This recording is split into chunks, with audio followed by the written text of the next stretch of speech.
Dealing with dyslexia my whole life made learning languages a challenge. It started off from lower school and has been a challenge since.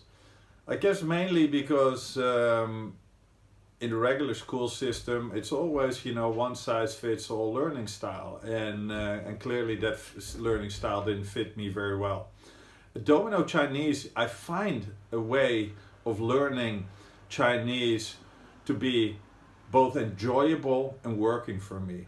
The fact that Felix and his team is always breaking things down, especially into visual components, things that for somebody with dyslexia are easy to remember, because with dyslexia you always try to come up with these small handy ideas, how to remember something.